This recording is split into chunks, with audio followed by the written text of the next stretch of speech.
जाहि दिन कृष्ण के जन्म भइले धरती आनंद भइली हो। अरे बाजे लागल आनंद बधाइया महल उठे सोहर हो। जे दिन कृष्ण के जन्म भइले धरती आनंद भइली हो। अरे बाजे लागल आनंद बधाइया महल उठे सोहर हो। पुरवासी अइले एक जोगिया आंगनमा आई बैठले हो। जोगिया कमन जरूरत तोहरो पड़ले आंगनमा हमें आइलानु हो। जोगिया कौने जरूरत तोहरे पड़ल आंगनमा मोरो आइलानु हो। किया तू हुए जोगी भिक्षा लेब किया दान लेब हो। किया तू हुए जोगी भिक्षा लेब किया दान लेब हो।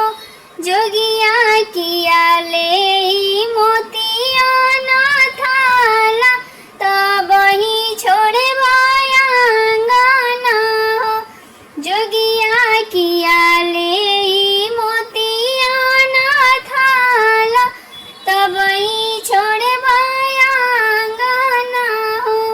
नाही हम रानी भिक्षा ले नाही दानानु हो।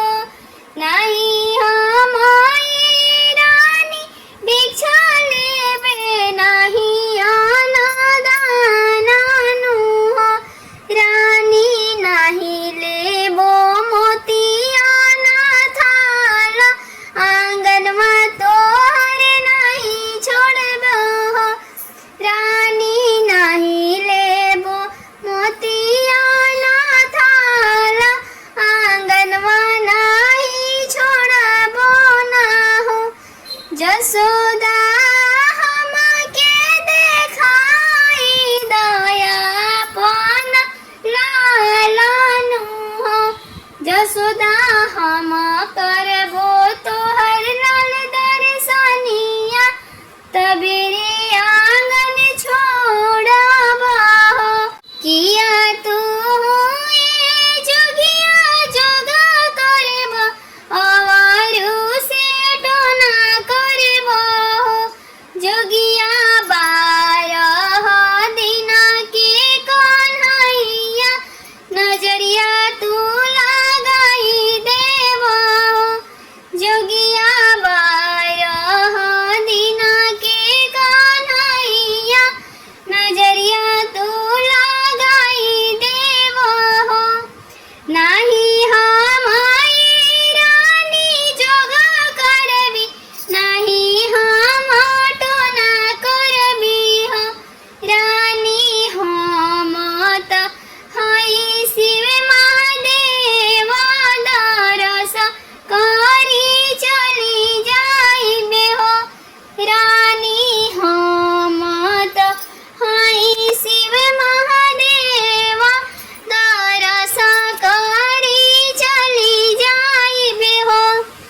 जाहि दिन कृष्ण के जन्म भइले धरती आनंद भइले हो।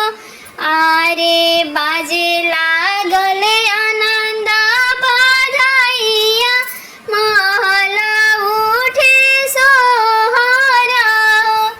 अरे बाजे लागल आनंद बधाइया महल उठे सोहर हो। प्लीज़ मेरी गीत अच्छी लगी तो वीडियो को लाइक कमेंट सब्सक्राइब जरूर करें और प्लीज़ एक लाइक जरूर करें।